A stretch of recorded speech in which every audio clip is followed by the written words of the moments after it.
एक बहुत बड़े महत्वपूर्ण भूमिका निभाता है। आमीन। बहुत बड़ी भूमिका निभाता है विश्वास आपकी। हमने खुदा को पाया है विश्वास के द्वारा ही, आशीष भी हम पाएगा विश्वास के द्वारा ही। आमीन। बिना और विश्वास जो है कर्म के बिना मरा हुआ है। जब तक हमारा कर्म नहीं है हमारा विश्वास जो है कार्य नहीं करता है। समझ गए ना? इसलिए कर्म, विश्वास और कर्म एक साथ कार्य करना चाहिए, क्योंकि विश्वास की शक्ति जो है अकल्पनीय है, इसे कोई कल्पना नहीं कर सकता है। समझ गए ना? विश्वास की इतना बड़ी ताकत है। कितनों को विश्वास है चिकन नहीं खाना चाहिए, मटन नहीं खाना चाहिए, क्योंकि हम खा रहे हैं, हमारा शरीर अशुद्ध हो रहा है। कितनों को खाना चाहिए क्योंकि हम खाते हैं और बाहर हो जाता है। यीशु मसीह ने कहा खाने वाला ना खाने वाले कुछ ना जाने, और ना खाने वाला खाने वाले को कुछ ना जाने। कुछ नहीं समझना किसी को भी। ना खाने वाला खाने वाले कुछ ना जाने, और खाने वाला ना खाने वाले कुछ ना जाने। तो उधर वाला बेटर नहीं जाएगा। मैं आपको सिखाऊंगा विश्वास के बारे में। तो वचन कहता है विश्वास में एक महत्वपूर्ण भूमिका है। विश्वास अकल्पनीय है जो असंभव को संभव बना देता है। आमीन। आपकी बीमार शरीर को वो अपने विश्वास के द्वारा परमेश्वर चंगा कर सकता है। एक वचन खोलते हैं इब्रानी 11 अध्याय, नया नियम पीछे की तरफ है।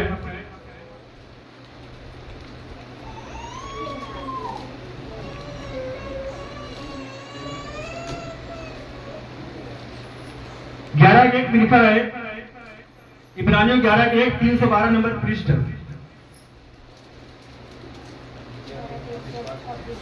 क्या लिखा?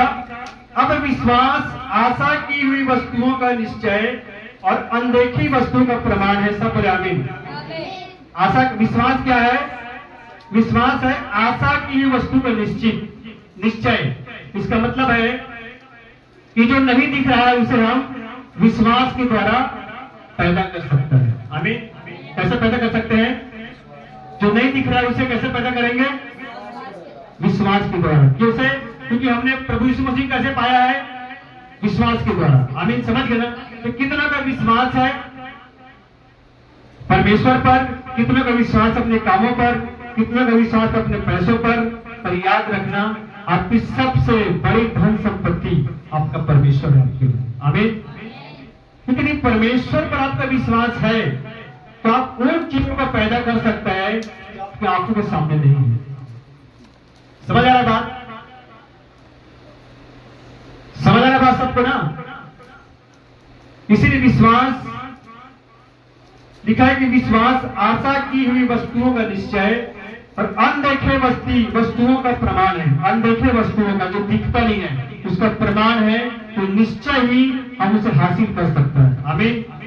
अभी नहीं दिख रहा है, और आप विश्वास के द्वारा आपके अंदर उस आशीष को अपने गर्भ में धारण कर सकता है। कहां धारण कर सकता है? विश्वास के द्वारा आशीष को, विश्वास को जब अपने गर्भ में धारण करेगा, वही विश्वास आपके अंदर से आशीष को पैदा करेगा। आमीन। जितना बड़ा आपका विश्वास उतना बड़ा प्रभु आपके जीवन में चमत्कार करता है। इसलिए बहुत लोग प्रभु में आते तो हैं पर विश्वास नहीं करता, क्योंकि उसका विश्वास जो है परमेश्वर के वचनों पे नहीं होता। इसलिए परमेश्वर उसको छुड़ाता भी नहीं है।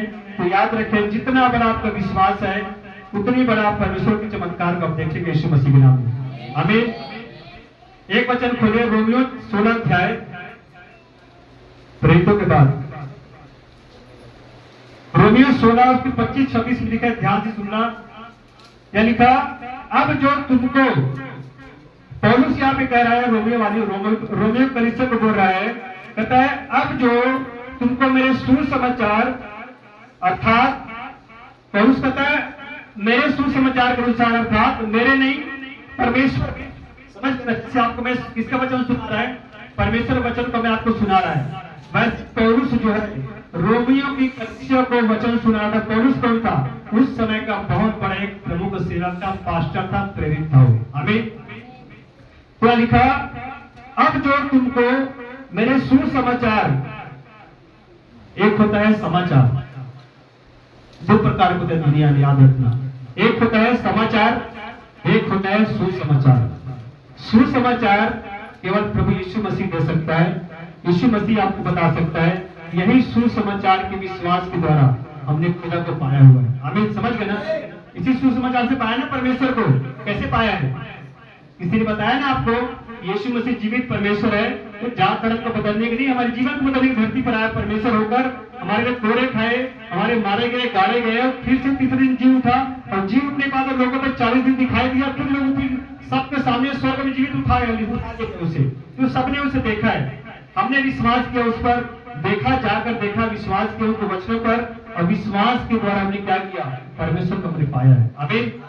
तो पौलुस कहता है, अब जो तुमको मेरे सुसमाचार अर्थात यीशु मसीह के संदेश, लिखा है, यीशु मसीह के संदेश के प्रचार के अनुसार स्थिर कर सकता है, उस भेंट के प्रकाश के अनुसार जो सनातन से छिपा रहा। सब बोले आमीन। क्या लिखा है? पौलुस कहता है, अब जो तुमको मेरे सुसमाचार अर्थात मेरे मतलब प्रभु यीशु मसीह के संदेश, आपको मैं क्या दे रहा है? संदेश दे रहा। आपको क्या दे रहा हूं मैं? आपको अगर कोई आता ना कि भाई आपको लिए कुछ संदेश भेजा आपकी मम्मी ने, गांव से आया हूं मिल करके, आपको लिए संदेश भेजा है आपकी मम्मी ने, और ये चीज आपको दिया आपकी मम्मी ने आपके घर के लिए। आपके लिए साड़ी भेजा है, आपके लिए कपड़ा का मकड़ा का बड़ी भेजा है आपके घर में आपकी मम्मी ने, इसे भेजा है। और रख लो, जितने संदेश देते ना कि साड़ी भेजा है, कपड़ा भेजा है, ये लड्डू भेजा तेरे मम्मी ने तेरे खाने के लिए, ठंडा बहुत है, क्या लड्डू होता है ठंड में खाने के लिए, तुम क्या करते हो? खुश होते हैं। खुश होते ना? कैसे खुश होने कि हमारी मम्मी ने भेजा उसे। मेरे मैके से आया तो बोले मेरे ससुराल से आया, मेरी बड़ी बहन ने भेजा है, मेरी छोटी बहन ने भेजा है, और उसके संदेश भी भेजता है, बोल देना उसको हम बहुत कुशल से, आनंद से, बहुत अच्छे से घर में, बाल बच्चे सब बढ़िया है, उनको बता देना संदेश। उसको सुनकर हम कैसे होते हैं? खुश होते हैं। हाँ, जिसने मुझे भेजा है इस संदेश को जो लेकर के आया है, मेरी बहन ठीक ठाक है, बच्चे ठीक ठाक है, हम सुनकर क्या होते हैं? आनंदित होते हैं, और उनके संदेश को सुनकर हम खुश होता है। होता है कि नहीं होता है? होता है ना? तो बाइबल में लिखा है, यीशु मसीह के संदेश के प्रचार के अनुसार स्थिर कर सकता है। आप स्थिर तभी हो सकते हैं जब उसकी संदेश को आप सुनते हैं। आमीन। समझ आ रहा बात? जब तक आप प्रभु यीशु मसीह के संदेश को आप नहीं सुनेंगे और सुनकर उस पर मनन नहीं करेंगे, सुनकर आप वैसे नहीं करेंगे, तब तक कोई भी व्यक्ति विश्वासी स्थिर नहीं रह सकता है। यदि आपको स्थिर होना है, आपको बढ़ना है परमेश्वर में, आशीषित होना है परमेश्वर में, तो बाइबल कहता है यीशु मसीह के संदेश के प्रचार के अनुसार स्थिर कर सकता है। सब आमीन। आप ऐसे हम अपने दम पे स्थिर हो सकते परमेश्वर में। उसकी जब तक आप उसकी संदेश को नहीं सुनेगा, उसकी सुसमाचार को आप नहीं सुनोगे, आप आशीषित कैसे होंगे? आशीषित हम तभी हो पाएंगे जब हम उसकी सुसमाचार को, हम अपने परमेश्वर का, अपने पिता का, हमें जो जन्माने वाले, हमें आत्मा में जो नया जन्म दिया है, उसकी संदेश को हम जब तक नहीं सुनेगा, तब तक हमारा जीवन कभी स्थिर नहीं रह सकता है। और ये बातें छिपा रहा बहुत सालों से, हजारों सालों से पुराने नियम में छिपा रहा, पर यहाँ लिखा है उस भेद के प्रकाश के अनुसार जो सनातन से छिपा रहा, परंतु वह प्रकट होकर सनातन परमेश्वर की आज्ञा से भविष्यवक्ताओं की पुस्तक के द्वारा सब जातियों को बताया गया है कि विश्वास से आज्ञा मानने वाले हो जाए। सब बोले आमीन। कैसे हो जाए? संदेश को, जो सुसमाचार में आपको सुना रहा है, पौलुस कहता है रोमियों को, कहते हैं रोमियों वालों, मेरे भाइयों, मेरे बहनों, मेरे परमेश्वर के लोगों, तुम परमेश्वर मेरी सुसमाचार अर्थात परमेश्वर के यीशु मसीह की संदेश को सुनकर उसको सुनो ताकि तुम स्थिर हो जाओ। उसको सुन करके कहता है सब जातियों को बताया गया है कि विश्वास के द्वारा आज्ञा मानने वाले हो जाए। सब बोले आमीन। पौलुस कह रहा है, जैसे मैं आपके सामने चिल्ला रहा है ना, पौलुस से चिल्ला के लोगों बोल रहा है, हे लोगों, हे परमेश्वर के लोगों, यीशु मसीह संदेश को सुनो तब तुम स्थिर रहोगे। और लिखा है कि विश्वास से आज्ञा मानने वाले हो जाए। आपको कैसे आज्ञा मानने वाले होना है? विश्वास के द्वारा। जब उसको संदेश सुनेंगे कान लगाकर, ध्यान को नहीं भटकाएंगे, मेरे बच्चों पे ध्यान नहीं भटकाएंगे। कभी इसीलिए बार बार मैं टोकता हूँ, बच्चों को मंडली ना आधे घंटे के रोए गाय जो मर्जी करे, ऊपर बैठाएंगे बच्चों को। यदि आप लोग आशीषित नहीं होंगे, चर्च में रेगुलर नहीं आएंगे, मन ध्यान को भटकाओगे, तो मुझे कुछ करना पड़ेगा उसके लिए, ताकि बच्चे अलग रहे आपसे और आप वचन को, संदेश को सुने और संदेश को सुन करके आप विश्वास के द्वारा आज्ञा मानने वाले हो जाए। आमीन। बहुत डीप बातें मैं बता रहा आपको।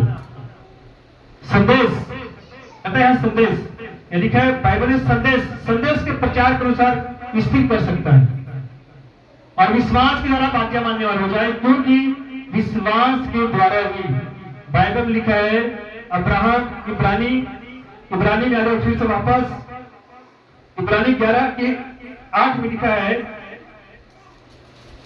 ध्यान से सुना आज का वचन, आपको जीवन बदल जाएगा। मैं बता रहा हूं यीशु के नाम में, आपको डीप बातें बता रहे विश्वास के बारे में। इसके बाद भी यदि आप परमेश्वर के हल्के में लेते हैं तो परमेश्वर भी कुछ नहीं कर पाएगा, और मैं भी आपके लिए बस प्रेयर करता रहूंगा और आप विश्वास की कदम को नहीं उठाएंगे, आप वहीं वहीं पड़े रहेंगे। फिर यह लिखा 11:6 लिखे, पुरानी 11:6, पृष्ठ नंबर 313। क्या लिखा है? और विश्वास के बिना उसे प्रसन्न करना अनहोना है, क्योंकि परमेश्वर के पास आने वालों को विश्वास करना चाहिए कि वह है और अपने खोजने वालों को प्रतिफल देता है। सब बोले आमीन। सुनो ध्यान से फिर से, परमेश्वर क्या कह रहे हैं? कहता है विश्वास के बिना उसे प्रसन्न करना होना है। किसे प्रसन्न करना होना है? परमेश्वर को। आप बिना विश्वास का उसे आप प्रसन्न नहीं कर सकते परमेश्वर को। और आगे लिखा, विश्वास के बिना उसे प्रसन्न करना अनहोना है, क्योंकि परमेश्वर के पास आने वालों को, आपने परमेश्वर के पास आया है, मेरे पास नहीं आया, मैं सिर्फ प्रेयर करता हूं। समझ आ रहा ना? आप मेरे पास नहीं आए, आप मेरे घर नहीं आए हैं, आप परमेश्वर के भवन में आए हैं और आप परमेश्वर के पास आए हैं ताकि आप परमेश्वर के संदेश को सुनकर विश्वास करके उस आशीष का वारिस हो जाए। आमीन। क्या लिखा? विश्वास बिना उसे प्रसन्न करना अनहोना है, क्योंकि परमेश्वर के पास आने वाले को विश्वास करना चाहिए। यदि आप परमेश्वर के भवन में आप आए हैं, आप परमेश्वर के पास आए हैं, तो आपको विश्वास करना चाहिए कि वह है, वह हमारे बीच में है। आमीन। आपको विश्वास होना चाहिए कि हम जिसके पास गए हैं, जहां हम उपस्थिति में गए, जिस घर में हम गए हैं, जिस खुदा घर में गए, वह वहां पे है। और वो जो परमेश्वर जिसके पास हम गए थे, वहां लिखा है वो अपने खोजने वाले को प्रतिफल देता है। जो खोजता है परमेश्वर को, आलसी को नहीं। समझ आ रहा है ना? आलसी को नहीं मिलता परमेश्वर, कभी भी याद रखिए। बाइबल जो खोजता है उसको प्रतिफल देता है। उसने क्या कहा है? मांगोगे तो गिर जाएगा, ढूंढोगे तो पाओगे, और खटखटाओगे तुम्हारे लिए खोला जाएगा। खोजता है, ढूंढता है। आज बहुत से लोग दुनिया में ऐसे हैं, जब प्रभु बाटे अभी गाँव गए थे, मैं तो बताता था, लोग मुझे गाली करता था, मेरे को मजाक उड़ाता था, मेरे को और उल्टा पुल्टा मुझे बोलते थे उन लोगों ने। समझ गए ना? क्योंकि परमेश्वर नहीं जानता, वो ढूंढना नहीं चाहता परमेश्वर को, खोजता नहीं है। पाप में जिंदगी में उनको बोला, भाई मैं भी पाप में था, जो पाप तू कर रहा है ना, वही पाप में मैं भी था। परमेश्वर ने मुझे सबक सिखाया, अपने पास बुलाया, मेरे को धर्म नहीं बदला है, तो भी मुझे गालियां दे रहा हो। मैंने कहा तुम वही पाप भी कर रहे हो, तुम्हारा परमेश्वर कौन तुम सही गंदगी काम करवा रहा है, और मेरा परमेश्वर गंदगी से मुझे आजाद किया। आमीन। तो बाइबल कहता है कि जो ढूंढता है, जो खोजता है, परमेश्वर उसको प्रतिफल देता है। प्रतिफल मतलब है उनको आशीषित करता है। आमीन। समझ गए ना? ढूंढे खुदा को। कहां परमेश्वर मिलेगा? चुगली करके नहीं मिलेगा परमेश्वर, जाके मुंह मार मार के इधर उधर। समझ गए ना? लोगों के इधर उधर करके आपको परमेश्वर नहीं मिलना, आपको वही याद रखना। और ढूंढे खुदा को, ढूंढे प्रभु तो कहां मिल सकता है, और कहां मिलेगा परमेश्वर? उनके घर में मिलेगा, एकांत में मिलेगा। समझ गए ना? तो मंडली में जाओगे ना, फालतू लोग बीच में, वहां परमेश्वर नहीं मिलेगा आपको। वहां जाए जहां परमेश्वर आपको मिलता है। यहां और क्या मिलेगा आपको? खुदा के बारे में सिखाऊंगा, आप कैसे बदलेंगे, आपके जीवन में कैसे आशीष आएगा, आप बीमारियां जो है कैसे चंगाई में आएगा, कैसा शांति आएगा, कैसे प्रभु गरीबी में आजाद करेगा, गरीबी से आजाद करेगा, कैसा वो कर्जों से आजाद करेगा, कैसे आजाद करेगा। आमीन। तो जो लिखा है कि जो लेकिन अपने खोजने वाले को प्रतिफल देगा। जो ढूंढता है खोजता है परमेश्वर को, उसको प्रतिफल मिलता है। सबको प्रतिफल नहीं मिलता है। एक संडे आएगा, दूसरे संडे गायब, तीसरे संडे आएगा, चौथा गायब, पांचवा गायब, छठवा गायब, नहीं। आज ढूंढे यदि खुदा से प्रेम होगा और ढूंढोगे से पीछे भागोगे आप। भागते ही भागते हैं। जिसके साथ हमारा प्रेम रहता है उसके पीछे भागते हैं कि नहीं? भागते हैं ना।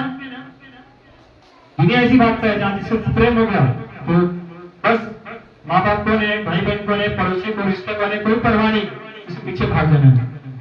चिंता नहीं उसे। अब ऐसी भी आप दुनिया की चिंता नहीं करेंगे, घर की चिंता नहीं करेंगे, बीमारी की चिंता नहीं करेंगे, घर में पैसा है कि उसकी चिंता नहीं करेंगे। आप परमेश्वर को खोजेंगे तो आपको प्रतिफल देगा यीशु मसीह नाम। ये मैं नहीं कर रहा हूं, परमेश्वर कर रहा है। तो मुझे ढूंढता है, खोजता है मुझे, मैं उसको प्रतिफल दूंगा, उनके जीवन को आशीषों से भर दूंगा उसे। अब खोजना सिर्फ चर्च आकर के बस नहीं। एक वचन पढ़ता हूं, यहाँ पे 11 के 8 में लिखा है, इसी जस्ट नीचे 8 में लिखा है, हमने 6 पढ़ा है अभी, अब 8 पढ़ते हैं। 8 में लिखा, विश्वास ही से अब्राहम जब बुलाया गया तो आज्ञा मानकर ऐसी जगह निकल गया जिसे मिरास में मिलने वाला था, और यह न जानता था कि मैं किधर जाता हूं, तो अभी निकल गया। सब बोले आमीन। कोई चिंता नहीं किया अब्राहम ने। अब सुनो ध्यान से, फिर से पढ़ता हूं, फिर बताता हूं इसके बारे में। विश्वास ही से अब्राहम से, अब विश्वास ही से अब्राहम जब बुलाया गया, हमें भी परमेश्वर ने बुलाया है अब्राहम की तरह। हमें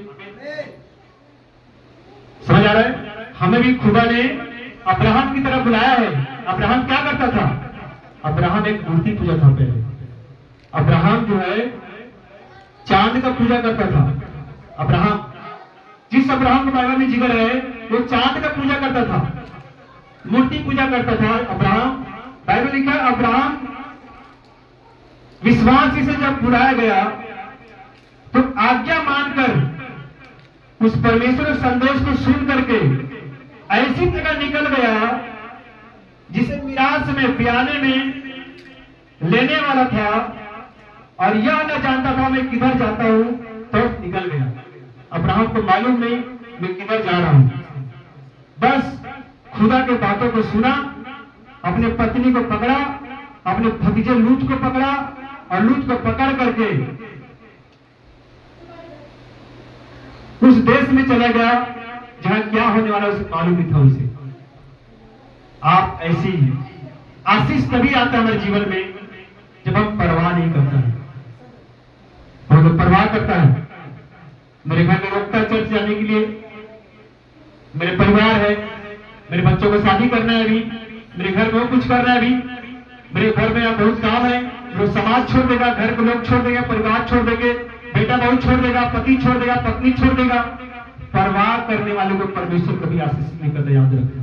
आप परवाह ना करें बिल्कुल भी। बाइबल कहता है अब्राहम को जब बुलाया गया तो आज्ञा मानकर ऐसी जगह निकल गया जिसे मिरास में लेने वाला था, और उसे मालूम नहीं था कि कहां जाना है, किधर को जाना है, तब भी निकल गया उसने।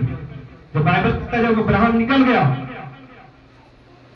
तो अब्राहम निकला और खुदा के बातों को सुनते गए उस संदेश को, और जब वो चलना चालू किया, अब्राहम ने चलना शुरू किया, परमेश्वर उसको आशीष देना चालू किया धीरे धीरे उसको। आमीन। जब हम विश्वास की कदम से हम एक, जब तक मैं आगे चलूंगा नहीं यहां से, क्या मैं घर से बाहर निकल सकता है? निकल जाऊंगा? उड़ तो नहीं सकता ना। हम डुप्लीकेट उड़ने वाला वस्तु नहीं है जो उड़ जाता है, लेकिन उड़ा तो कभी देखा नहीं किसी आज तक उसमें से रियल देखा किसी ने उड़ते? हम उड़ नहीं सकते हैं, लेकिन आत्मा में चल सकता है। हमें यहां से दिल्ली जाना है, दिल्ली जाएंगे तो हमें ट्रेन पकड़ेंगे, 5 घंटों का वहां उतारेगा, टाइम लगेगा। यहाँ से जाएंगे रोड तक, रोड में ऑटो पकड़ेंगे, ऑटो से जाएंगे स्टेशन, स्टेशन से ट्रेन बैठेंगे, और ट्रेन बैठे कहाँ जाएंगे? हम दिल्ली जाएंगे, 5 घंटा लग जाएगा। पर आत्मा में हम अमेरिका पहुंच जाएगा। आमीन, समझ गए ना? ऐसी हमारे आशीष है। जब आप आत्मा में चलना चालू करते हैं, आप वहां जा सकते हैं जहां आपने सोचा कभी नहीं। आमीन, समझ गए ना? इसीलिए अब्राहम ने आशीषित हुआ है। मैं भी आपके समान था जब पंजाब आया था। अनिता ध्यान दे बच्चों पे, बच्चों पे ध्यान दे, तेरे बच्चों को ऊपर बैठा देंगे। जीवन बदलता नहीं, यही कारण वचनों का निग्रह कारण से। मैं वचन नहीं सुनता कतई बर्दाश्त नहीं करता किसी पर, कोई भी क्यों ना रहे। आपको जिंदगी बदलना है वचन से ही। आप आएंगे ताली बजा के चल जाएंगे, परसों चल गए भैया बीमार हो गया, भैया ऐसा है वैसा है, ऐसे हमका ढंग का बनाना ठिकाना। आप वचन को सुने, कैसे अब्राहम ने आशीषित हुआ, कैसे मैं आशीषित हुआ है अभी, कैसे प्रभु मुझे आगे लेके जा रहा है, कैसे प्रभु आपको आगे लेके जाएगा। इस संदेश के द्वारा, आज्ञा मानने के द्वारा, वचनों के द्वारा खुदा आपको आशीष करेगा, आपको आशीष करेगा। आमीन। इसलिए अब्राहम चलना शुरू किया। तुम्हें ट्रेन में जाकर, ट्रेन में 5 घंटा लगेगा दिल्ली जाने पे, पर हम आत्मा में हम कहाँ जा सकता है, अमेरिका भी जा सकते हैं। हम दिल्ली गए तो क्या आ चुका है, तो कई बार आत्मा में दिल्ली जाने में 1 सेकंड भी नहीं लगने हमें। आंख बंद करे, दिल्ली देखे, आत्मा में दिल्ली पहुंच गए ना। अभी पहुंच जाएंगे 1 सेकंड में, 1 सेकंड दिल्ली लगना, आप दिल्ली पहुंचने में आत्मा में चलेंगे। तो आशीष ऐसी है, आप विश्वास पे चलना चालू करेंगे, आप बढ़ते जाएंगे और वहां तक जा सकते हैं जहां पर आपने सोचा नहीं। आमीन। अभी विश्वास नहीं है आपको, अभी भी उसके संदेश की विश्वास नहीं है, परमेश्वर की शक पे बैठा हुआ है। अभी शक का दुष्ट वचनों पे शक है, शक के दुष्ट आत्मा है, समझ गए, जो आपको विश्वास करने से रोकता है। और यही विश्वास, अविश्वास की आत्मा तुम्हें छोड़ेगा यीशु मसीह के नाम में। तब तुम वचनों को सुनेंगे। तब खुदा में स्ट्रगल में हमको नहीं चुना, याद रखना। परमेश्वर को बीमार होने के लिए नहीं चुना है, परमेश्वर ने हमको गरीबी में रहने के लिए नहीं चुना है। निराशा आता है, अब्राहम की लाइफ में भी निराशा आया है, कमजोरी आया, समस्याएं आई, उसमें तकलीफ आया होगा, पर उसने चलना शुरू किया, रुका नहीं, चलते गया और खुदा ने उसको इतना आशीषित किया अब्राहम को। आज वही अब्राहम पूरी दुनिया की मसीह कौम का, वो सबका पिता कहलाता है। आमीन। हम सब अब्राहम की संतान है। जब हम मर जाएंगे इधर शरीर में, आत्मा में जाएंगे, हमारे पिता, स्वर्गीय पिता यीशु मसीह, जो हमें, जब हमारी आत्मा को हमारे पिता अब्राहम की गोद में हमको दान देता, ए रख बेटा, जो मैं तुझसे वादा किया था धरती पर, तूने मेरे पीछे जब मेरे वचनों को सुना, मेरे संदेश को सुना, तूने चलना चालू किया, और जो तुझसे मैंने वादा किया था, वादा मैं पूरा करता हूँ, ये तेरी संतान पकड़ अपनी गोद। आमीन। अब सब अब्राहम की गोद में पहुंचा जाएंगे। आनंद जीवन उसी का है जो खुदा की आज्ञा को मानता है। आप परवाह करेंगे दुनिया का, नहीं चल पाएंगे प्रभु। बस चलना चालू करेगा, बस सुनिए कब क्या होता है। आपको विश्वास करेंगे एक ही परमेश्वर है, या और है कोई दूसरा? यदि आपका विश्वास है एक ही परमेश्वर है, मत ताको इधर उधर। खुदा ने कहा है, तूने मुझसे भजन से 91 लिखा है, तूने मुझसे स्नेह किया, मुझसे प्रेम किया, इसलिए मैं तुझे छुड़ाऊंगा और तुझे छुड़ाकर तेरे महिमा को बढ़ाऊंगा। प्रेम, जितना आप प्रेम करें प्रभु से, जितना विश्वास में चलना चालू करेंगे, खुदा जो आपको अपने आप को बढ़ाता जाएगा। आपको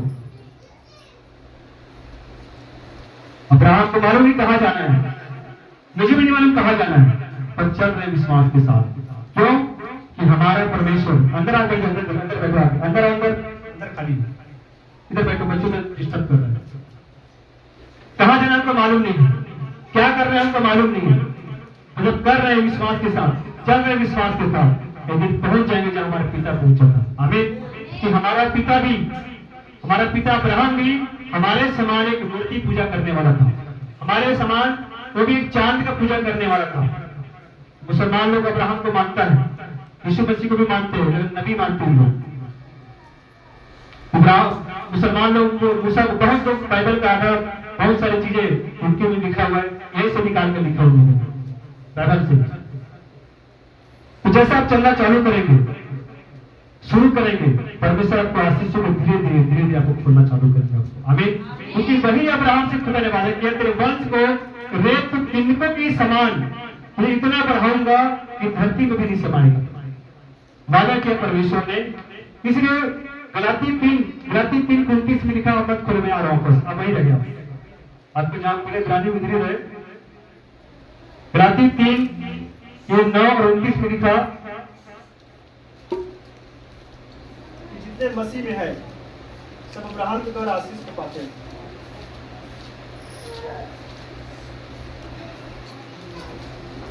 लिखा, इसलिए जो विश्वास करने वाले हैं, हम लोग विश्वास करने वाले ना, कौन है हम लोग? विश्वास करने वाले किसके ऊपर? परमेश्वर पर। हम परमेश्वर विश्वास करने वाले हैं। तो लिखा है गलाती 3:9 में लिखा, इसलिए जो विश्वास करने वाले हैं वे विश्वासी अब्राहम के साथ आशीष पाते हैं। सब आमीन। किसके साथ आशीष पाते हैं? अब्राहम के साथ। जैसा अब्राहम था वैसे हम भी थे। अब्राहम के 2 पैर था, 2 हाथ था, 2 आंखें था, 2 कान था, सब हमारे जैसे था। तो चलना चालू किया और खुदा ने उसको इतना बढ़ाया, पूरी मसीह कौम का अब्राहम को पिता कहलाता है। आमीन। और इसीलिए प्रभु ने कहा है, इसलिए जो विश्वास करने वाले विश्वासी है वे अब्राहम के साथ आशीष पाते हैं। 29 में लिखा है, और यदि तुम मसीह के हो तो अब्राहम के वंश और प्रतिज्ञा के अनुसार वारिस भी हो। सब बोले आमीन। हम उसके वारिस हैं, हम उसके वंश हैं। हमारा पिता ने चलना चालू किया खुदा के साथ। हमारे पिता को, अब्राहम को परमेश्वर ने आशीषित किया। यदि आप इसके संदेश को सुनकर, उसकी आज्ञा को मानकर चलना चालू करेंगे, खुदा ने आपको भी ऐसे आशीषित करेगा। आमीन। आपको भी ऐसे बढ़ाएगा अब्राहम की तरह, ताकि आपका जीवन ब्लेस हो, हरा भरा हो, दुखों से रहित हो, शांति से भरा हो। सब आमीन। इब्रानी 11 पढ़ता हूं, यह लिखा है 11:11 में, विश्वास से सारा ने आप बूढ़ी होने पर भी गर्भ धारण करने की सामर्थ्य पाई, क्योंकि उसने प्रतिज्ञा करने वाले को सच्चा जाना था। इस कारण एक ही जन से जो मरा हुआ सा था, आकाश के तारों और समुद्र के तीर के बालू के समान अनगिनत वंश उत्पन्न करे। सब बोले आमीन। इधर सारा पूरी होने पर जब परमेश्वर ने सारा से बात किया तो वो लगभग 70-75 साल की थी उम्र। यहाँ पे है 75 साल का है कोई ना? 75 साल की उम्र में परमेश्वर के दूत ने आकर कहा कि तू एक बेटा को जन्म देगी। सारा हंसी, नहीं ऐसे कैसे हो सकता है, एक कैसे कौन बोल रहा है, समझ गए ना? हंसी उसे हंसा, हंसी और वही हंसी उसके अंदर आई और हंसी मजाक समझा उसने, पर भी से उस बात को विश्वास किया उसने। और किसको जन्म दिया सारा ने? इसहाक को जन्म दिया 99 साल की उम्र में। कितने साल की उम्र में? 99 साल में कोई बच्चे जन्म दे सकता है? इसका 99 साल का मतलब क्या है?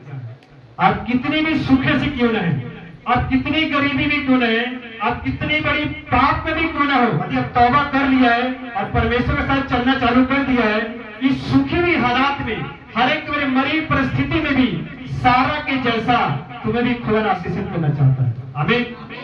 यदि आपको विश्वास है तो कैसे पाया इसने अब्राहम, सारा ने कैसे पाई इसहाक को? विश्वास से। यह लिखा है विश्वास से सारा ने आप बूढ़ी होने पर गर्भ धारण करने की सामर्थ्य पाई। क्या सामर्थ्य पाई? गर्भ धारण किया। आप विश्वास करेंगे, विश्वास के द्वारा आप आशीषों को अपने गर्भ में धारण करेंगे। आप कहां धारण करेंगे? विश्वास के द्वारा आपकी आशीष कहां आएगा? आपके गर्भ में आएगा। जब विश्वास किया अब्राहम, सारा ने भी निराशा में भी दुखों में भी खुदा के साथ बना रहा और बने रहते रहते खुदा ने उसको देखा, अब भी बना हुआ मेरे साथ, अब भी दुखों में बना हुआ, बीमारी में मेरे साथ बना हुआ है। खुदा ने उसको देखा और बाइबल कहता है कि आप गर्भ बुरी होने पर गर्भ धारण करने की सामर्थ्य पाई। इसहाक को जन्म दिया। इसहाक का मतलब होता है हंसना। इसहाक का मतलब हंसना, खुशी, आनंदित, आनंद को कैसे धारण किया उसने? इसहाक को धारण किया तुमने, सारा ने विश्वास के द्वारा। विश्वास के द्वारा सारा ने इसहाक को, मतलब उस आनंद को धारण किया उसने। आप भी आशीष, बच्चे एक आशीष है, आशीष है कि नहीं? अपने गर्भ पे यहाँ के हाथ रखे, अपनी बातों को ध्यान से सुनिए। तो बच्चे के लिए प्रेयर नहीं कर रहा हूँ, बता रहा हूँ कैसे सहारा ने पाया था, आशीष कैसे पाया। बच्चे भी एक आशीष है, धन भी आशीष है, घर में शांति भी एक हमारी आशीष है। आमीन। क्या लिखा? अपने गर्भ पे हाथ रखे, पेट पे क्या लिखा? विश्वास से सारा ने बुरी होने पर भी गर्भ धारण करने की सामर्थ्य पाई, क्योंकि उसने प्रतिज्ञा करने वालों को सच्चा जाना था और गर्भ धारण किया इसहाक को। इसहाक का मतलब है हंसना, आनंदित, खुशी। अपने खुशी को, अपनी आनंद को, अपने आशीषों को आप धारण कर सकते हैं विश्वास के द्वारा। आमीन। तो विश्वास द्वारा धारण किया। जब कोई व्यक्ति, कोई औरत गर्भ में होता है, उनका बच्चा एक न एक दिन बाहर आता है। आता कि नहीं आता है? क्या बड़े लगता है? आता है। या तो कितने को मर के बाहर आता है, तो कितने का जीवित बाहर आता है। पर विश्वास में बना रहता है। यदि अपने बच्चों को संभाल करके रखता है, बच्चों को हर एक चीजों में टेस्ट कराता है, इलाज करवाता है, डॉक्टरों को चेक करवाता रहता है, उनका बच्चा स्वस्थ होकर के इस संसार में पैदा होकर आता है और उनके जीवन में खुशियों को लेकर के आता है। आमीन। वैसे ही विश्वास के द्वारा ही आप प्रभु यीशु मसीह के विश्वास के द्वारा दुखों में, परेशानियों, बीमारियों में, समस्याओं में, गरीबी में, कर्जों में, कुछ भी प्रॉब्लम है, चलते चलते चलते चलते आप विश्वास को बनाए रखेंगे और आशीष आपको गर्भ में आएगा। एक दिन आपकी आशीष आपको गर्भ से आपके बाहर आएगा और दुनिया आपको देखेगी, परमेश्वर आपको जिन्हें आपको आशीषित किया, आपको सब कुछ आप पाएंगे सिर्फ विश्वास के द्वारा। सारा 99 साल की उम्र में इसहाक को पाया। इसहाक का इब्रानी का मैंने कहा था, मैं ध्यान दे रहा, टाइम गुजर जाऊंगा। तो इसहाक का मतलब होता है हंसना। हंसी को उसने अपने गर्भ में पा ली। उसने आप अपनी खुशी को, अपनी आनंद को, अपनी शांति को, अपनी सुखों को आप विश्वास के द्वारा पा सकते हैं। और एक दिन संसार में आएगा, आप देखेंगे लोग कैसे परमेश्वर आपको आशीषित किया है। आमीन। यदि विश्वास नहीं है तो आप भी फिर वो निष्फल हो जाएंगे। और इसी विश्वास को बनाने के लिए क्या करना पड़ेगा? आपको खुदा के साथ बने रहना पड़ेगा। इस पर एक औरत को पेट में गर्भ आता है, शादी होता है, बच्चा पेट में आता है, तो उस बच्चों को टेस्ट कराता है, चेक कर, हर दिन चेक करना जाता है, जाता नहीं जाता है। आप लोग को भी हर संडे चर्च आना पड़ेगा, वचन पढ़ना पड़ेगा, प्रार्थना करना पड़ेगा। आपको जो बच्चा, आपको जो पेट में है, आपका आशीष जो आपके गर्भ में है, उसको संभाल कर रखना पड़ेगा। तो संभलेगा कैसे? आप पवित्रता में चलेंगे, आप फास्टिंग करेंगे, आप प्रार्थना करेंगे, आप वचन पढ़ेंगे, आप अधीर रहेंगे, आप पवित्र जीवन जिएंगे, आपका आशीष आपको गर्भ से बाहर आएगा। आमीन। आप चलना चालू करेंगे। यदि आप विश्वास से नहीं चलेगा। अब्राहम ने कैसे पाया बलिदान? बहुत बड़ी बड़ी बलिदान करेगा अब्राहम। यदि आपकी लाइफ में विश्वास आपको चल रहे हैं, बाइबल कहता है कि विश्वास कर्म तो जीरो है। कर्म नहीं करे से विश्वास करता है, तो तेरा विश्वास जो है तेरे कर्म को बिना बना हुआ। आप चर्च जा रहे हैं, आप कोई बलिदान नहीं कर रहे, कोई भेंट नहीं चढ़ा रहे, कोई सुसमाचार प्रचार नहीं कर रहा है, कोई लोगों को खुदा के वचन के बारे में नहीं बता रहे, आप वही कहीं चुका रहे। बलिदान, परमेश्वर बलिदान मांगता है। तो क्या बलिदान कर सकता है? खुदा ने अब्राहम को बुलाया, मूर्ति पूजा था अब्राहम, चांद को पूजने वाला था। 90 साल 99 साल में उसका बेटा भी इसहाक को विश्वास करा। उसको परखने के लिए अब्राहम, यहाँ 17 में लिखा है, विश्वास से अब्राहम ने परखे जाने के समय में इसहाक को बलिदान चढ़ाया और जिससे प्रतिज्ञाओं को सच माना था। और बाइबल कहता है अब्राहम को उसने परमेश्वर ने एक दिन कहा है, अब्राहम जो बच्चा तुझे मैंने दिया है उसको तू जाकर बलिदान कर। अब्राहम ने अपनी पत्नी को जाकर नहीं बोला उसी, ए जी देखो परमेश्वर क्या बोल रहा है। एक तो इतना बुरी होने पर परमेश्वर मुझे बेटा दिया है 99 साल की उम्र में, और उसे भी परमेश्वर कह रहा जाकर उसे मोरिया पहाड़ पे जाकर बलिदान कर। अब्राहम ने अपनी पत्नी को पूछने के लिए नहीं गए, उसे पकड़ा, गदहा के ऊपर लकड़ी को बांधा और इसहाक को बोला बेटा चल साथ में पहाड़ पे चढ़ गया, इसहाक को लेटाया बलिदान के लिए और बस छुरी उठाया उसे मारने के लिए, ऐसे छुरी उसे मारने के बलिदान को, अपने बेटे को मारने के लिए।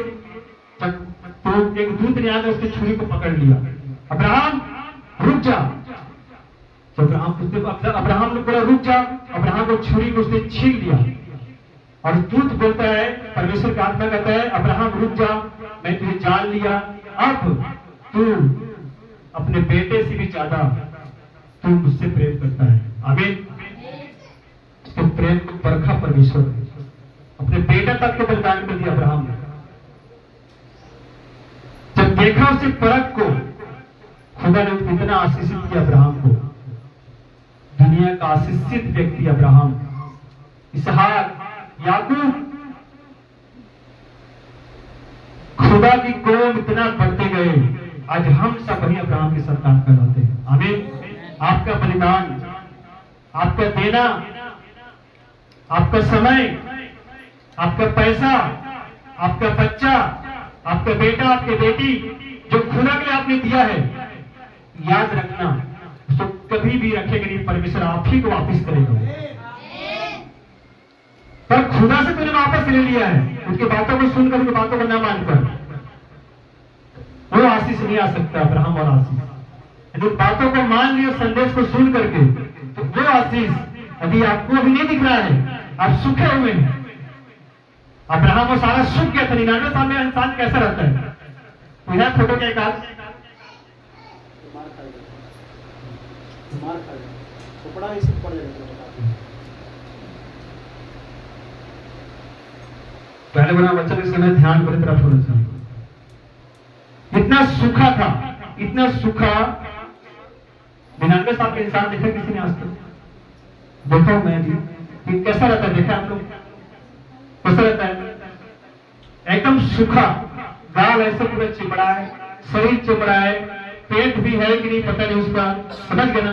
इतना मोटा मोटा हाथ पैर, आंख घुसा अंदर, बाल झड़ा हुआ है। उस हालात में उसको परमेश्वर ने 99 साल में बच्चा दिया है। तू हमको यही दर्शाता है, कितने भी समस्या में क्यों ना हो, कितना भी गरीब से गरीब क्यों ना हो, यदि आप विश्वास के साथ बलिदान करते हैं तो परमेश्वर उसी बलिदान को आपको वापस करता है। आमीन। इसलिए खुदा ने क्या कहा नया नियम में? 2 जो दिया जाएगा। क्या तो कर्म, विश्वास जो कर्म के बिना मरा हुआ है, हम उस आशीष को नहीं पा सकते कभी भी। जो भी आपको खुदा ने दिया है, अब्राहम ने अपने बेटे को इसहाक को बलिदान किया, अब परमेश्वर ने चढ़ाया, उसी को वापस कर दो उसने, कि परमेश्वर मनुष्य को बलिदान नहीं चाहता कभी। समझ गए ना? परमेश्वर इंसान का बलिदान नहीं चाहता कभी। उसने भेड़ बकरी को ठहराया हमारे पापों के लिए। तो बड़े पीछे है, आगे 15 मिनट पीछे, तो पीछे रखो। तो ऐसे आप कितने बड़े दुख लोग क्यों रहे, तो विश्वास में आप चलना चालू करेंगे, यही आशीष आपके जीवन में कर जाएगा स्वर्ग से। आमीन। यदि आप विश्वास नहीं करेंगे फिर कभी रहेंगे जहां नहीं रहना चाहिए।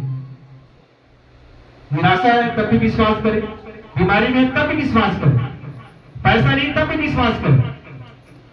हमारा धन दौलत हमारा परमेश्वर है। आमीन। आपका धन दौलत, आपका पैसा नहीं है। प्रभु का धन इकट्ठा करो वहां कीड़ा काय नहीं खाता है। जहां धन इकट्ठा करोगे सड़ जाएगा, चोर आ जाएगा चोरी करने के लिए, बीमारी आएगा डॉक्टर आएगा लेने के लिए, दवाइयों में चला जाएगी। पर अभी वो करते हैं जो नहीं करना चाहिए, और जो करना चाहिए वो हम नहीं करते। यही कारण जो मसीह लाइफ में आशीषित इसी कारण नहीं होता है, क्योंकि नहीं करने जिसे करते हैं तो करना चाहिए उसे नहीं करते। आप विश्वास में चलना चालू करें, अपने समय का बलिदान चढ़ाए, अपने पैसों का बलिदान चढ़ाए, अपने बच्चों को परमेश्वर में चढ़ा दे। ये परमेश्वर बेटा तेरा है, ये मेरे बेटी तेरा परमेश्वर, तू जैसे इसे इस्तेमाल कर ले। क्या परमेश्वर को गड्ढा में लेके जाएगा? कहां लेके जाएगा? ऐसे रास्ता में लेके जाएगा जो तुम्हारे खानदान ने उस रास्ते में कभी नहीं चला होगा। आमीन। तो जब खुदा के लिए पीछे हटता है, यदि आप सोच को देखो, अब्राहम को परमेश्वर ने इसहाक को बलिदान करने के लिए कहा था, उसे अगर मुकर जाता कि नहीं परमेश्वर मैं अपने बेटा होने दे सकता, बाकी कुछ भी मांग ले, जितना धन दौलत है सब मांग ले, लेकिन अपने औलाद आपको नहीं दूंगा। तो परमेश्वर अब्राहम को वासी तो देना चाहता था, तो उसको नहीं देता वो उसको परखा। उसे एक बार परखता परमेश्वर आपको। ऐसी सिचुएशन ला देगा आपको कई बार परखने के लिए। मैं 3 दिन पहले मैं ऐसा प्रेयर कर रहा था, डीप में जाकर प्रेयर करने के लिए कि परमेश्वर तू क्या चाहता है मेरे से, तू चाहता क्या नहीं, क्या करूं तेरे लिए और क्या कर दूं। पूरी समर्पण कर दिया, समय को समर्पण कर दिया, काम छोड़ दिया, अपनी ऑटो तक को बेच के मैं चर्च में चढ़ा दिया, क्या नहीं रखा अपने लिए, मैं कुछ नहीं रखा मैंने अपने लिए, क्या करूं मैं आपके लिए। और मैंने बोल रहा था उसको, या तो मुझे बुला ले अपने पास, या तो मुझे आशीषित कर, या तो मुझे बुला ले अपने पास, या तो मुझे ऐसा रास्ता दिखा, ऐसा लोग मुझे मेरे साथ भेज ताकि मैं तेरे कामों कर सकूं। मैं प्रेयर कर रहा था तो उसने सुना है और बहुत जल्द आशीष आने वाले यीशु मसीह के नाम में। आप डीप प्रेयर करें प्रभु से,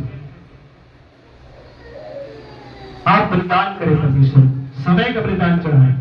संडे आपका मिस नहीं होना चाहिए कभी भी, कुछ भी हो जाए, कितना मेहमान क्यों ना जाए, बैठो घर में, चर्च चलो तुम भी। तुम कहां आए हो? परमेश्वर के पास आए हो। क्योंकि अब्राहम बलिदान नहीं करता अपने बेटे को, वो आशीष नहीं पाता जो परमेश्वर ने उसको ठहराया था। आपका बलिदान आपको बढ़ाता है, चाहे पैसा का हो, चाहे समय का हो, चाहे अपने काम का हो। कितना आप छोड़ सकते हैं परमेश्वर के लिए, क्या आप छोड़ सकते हैं परमेश्वर के लिए। यीशु ने कहा, जब उस एक स्त्री ने, मरियम ने पुरोहित को प्रभु को उंडेल दिया, चलो ने क्या करें तू, इतना बेच के तुमको कंगालों को बांट कर दान देना चाहिए। यीशु मसीह ने डांटा चेलों को, चुप करो, मैं हमेशा तुम्हारे साथ नहीं रहूंगा। जो इस औरत ने किया है वो अच्छे के लिए किया है। अभी बाइबल में जिक्र है कि मरियम ने इतना उंडेल परमेश्वर के लिए, इसलिए जो कुछ परमेश्वर में उंडेला गया है कभी व्यर्थ नहीं जाएगा। हमें जितना आप उंडेला खुदा के लिए, चाहे समय उंडेल दिया व्यर्थ नहीं जाएगा, पैसा उंडेल दिया व्यर्थ नहीं जाएगा, अपने बच्चों को उंडेल दिया व्यर्थ नहीं जाएगा। अपने समय अपने कामों को छोड़ के उसे संडे चल नहीं जाने नहीं रहा है, चल चलने में रुकावट डालता है, उसको भी छोड़, उस काम को भी, खुदा के भवन को अपनाए, खुदा वचनों का संदेश को सुनाए, इसकी आज्ञा को माने, तो आप आशीष के हकदार हैं। हमें बहुत लोग प्रभु नहीं चलते अच्छे से, मुझे तरस भी आता है कई बार, तो प्रभु तू ही संभाल सकते हैं इसे और तू ही चला सकता है, हमारे बस की बात नहीं है, हम सिर्फ प्रेयर ही कर सकते बस। प्रभु ने वो आशीष लेकर आपके लिए जो आपके बाप दादों में भी वो आशीष को नहीं पाए। हमें वो आशीष खुदा ने हमारे लिए रखा है और हम चलते नहीं विश्वास से। बदमाश है, थोड़ा कुछ प्रॉब्लम है, ये क्या हो मेरे साथ, ये क्या मेरे साथ, मैं कितनी हानि सहसा के भी खुदा से चल रहा हूं, हानि सहसा के भी, नुकसान सह के भी, बिना गलती के नुकसान सहा के, बिना कुछ गलती किए मेरे नुकसान के लोगों ने, तब भी मैंने उसको माफ किया। बस प्रभु देख रहे हैं, परमेश्वर देख रहे हैं। यदि आप ऐसे चलेंगे जितने धीरे धीरे आप बदलते जाएंगे यीशु मसीह के नाम में। आमीन। जब आप विश्वास करते हैं तभी वो आशीष आपके गर्भ में आता है। आमीन। गर्भ में आएगा, एक जन्म होगा उसका, और देखेंगे उसे, आप खुशी होंगे, आनंदित होंगे उससे। हमें समझ गए ना। आप विश्वास में चलना चालू करें, बिना विश्वास में चलेंगे तो खुदा भी कुछ नहीं करेगा, मैं भी कुछ नहीं कर पाऊंगा।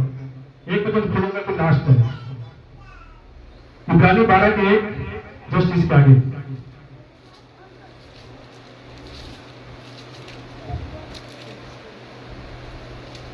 सब घड़ी देकर इब्रानी 12:1, इस कारण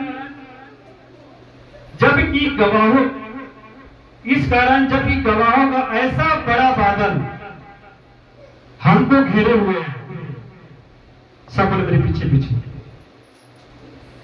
इस कारण जबकि गवाहों का ऐसा बड़ा बादल हमको घेरे हुए हैं।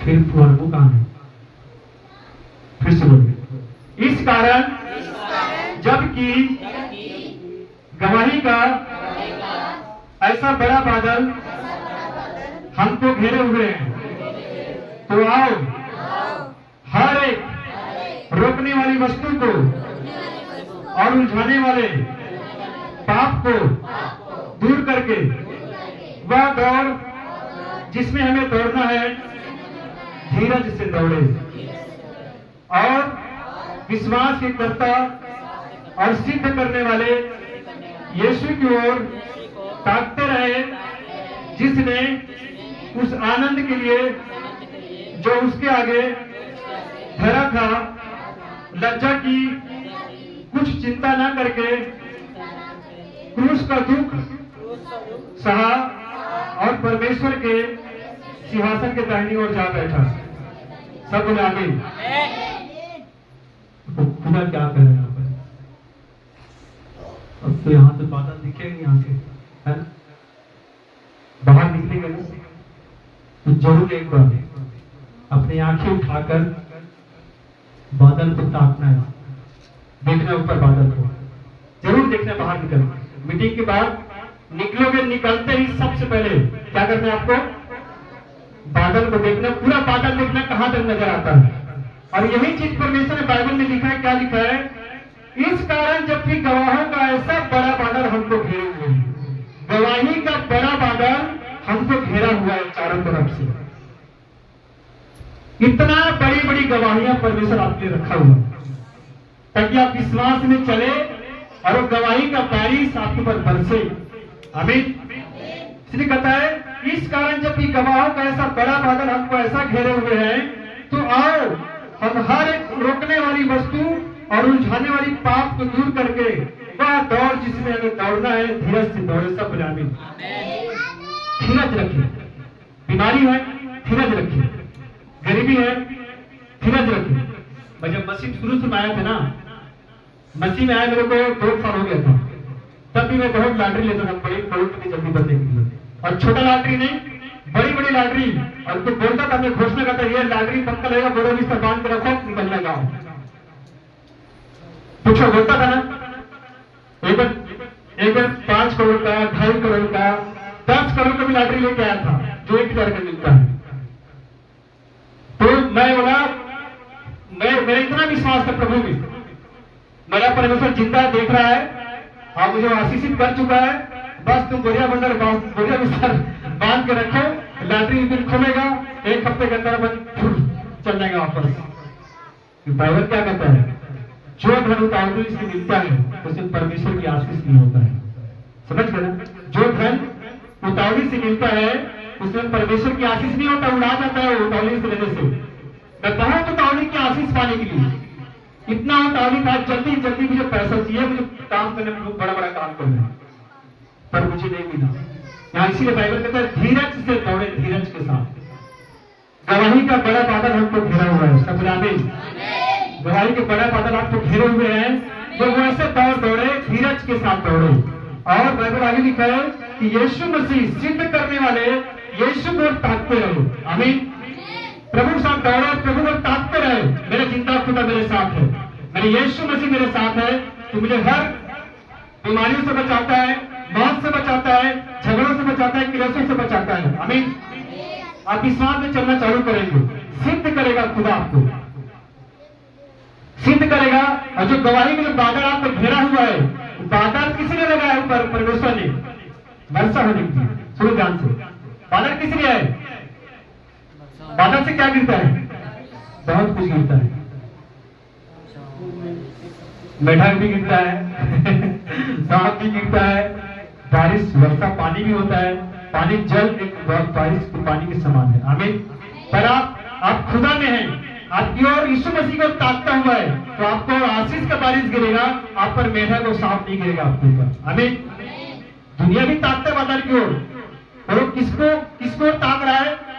और कोई चांद को ताक रहा है, कोई सूरज को ताक रहा है। यीशु मसीह हमें बताता है कि सिद्ध करने वाले यीशु को ताकते रहे। यदि आप प्रभु को हैं, आप परमेश्वर को जानते हैं, यीशु मसीह जानते हैं, तो आप प्रभु यीशु मसीह को ताकता रहे। आमीन।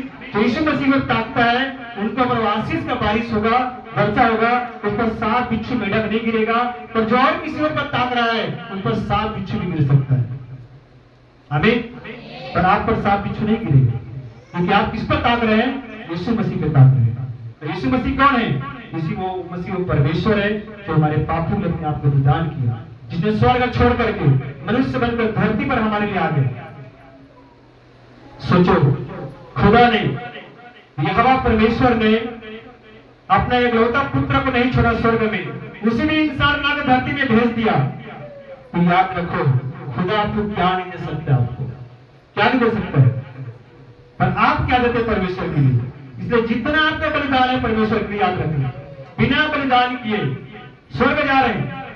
याद रखना, आप लोग स्वर्ग जा रहे हैं, स्वर्ग मिस नहीं कर सकते हैं। बस खत्म हो रहा, बैठो, पानी मत दो, इसको ले बस, इसको ले बस, इसको ले, अब पानी की सुन लेना, वचन सुन, खत्म होने वाला है।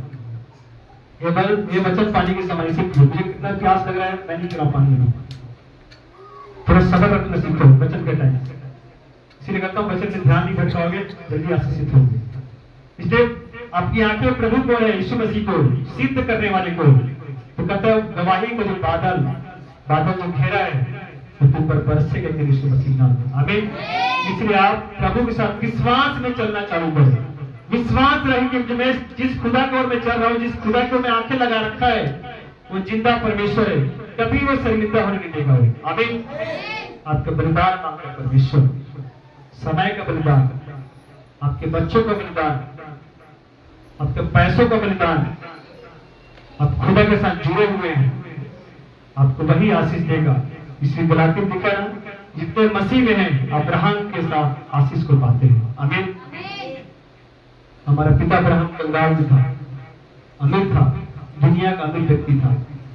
खुदा हमारा अमीर है, तो जैसे धरती आसमान बनाया है, तो हमें कैसे गरीब रख सकता है। मैं बताता तो ना मैं कि मैं जब शुरू पंजाब आया था, तो एक कढ़ाई, एक थाली, दो थाली, एक कढ़ाई, छोटा सा बांगा, एक लोटा, दो गिलास, एक कटोरी, दो चम्मच लेके आया था। कुछ लेके नहीं आया था। परमेश्वर ने हमें बहुत बढ़ाया और हमने बलिदान भी किया परमेश्वर को, कर्म भी किया और विश्वास भी किया है। और खुदा आज भी बढ़ाते जा रहा है और भी बहुत बढ़ाएगा यीशु मसीह के नाम में, और तुम्हें भी बहुत बढ़ाएगा यीशु मसीह के नाम में। और बलिदान करे परमेश्वर के लिए, सोचो मत, परवाह न करे क्या होगा। अब्राहम ने परवाह नहीं किया है। सुने वचन में सब, अब्राहम ने परवाह नहीं किया। अब्राहम को खुदा ने कहा कि तेरे बेटे इसहाक को बलिदान कर, अपने पत्नी को पूछने नहीं गया। हम लोग तनख्वाह तो जी आप आसमान देश मैंने नहीं दे, हम खा जाए इसी दिन दे देना 200 जाके क्या है। पूछते हैं, जब तुम्हारे हाथ में पैसा आता है तुम कभी पूछने जाओ अपने पति के पास, शैतान रोकेगा। याद रखना, निकालो, खुदा के घर में डालो, फिर देखो खुदा कैसा तुझे में काम करता है। बलिदान, भेंट हमारे रास्ते को खोलता है। अब्राहम ने भेंट चढ़ाया अपने बेटे को, उसके नया रास्ता खोला, मेरे कौम का पिता बना दिया। ऐसे आशीष आपको कराने वाला है। आमीन। सब खड़े हो जाए। Thank you Jesus.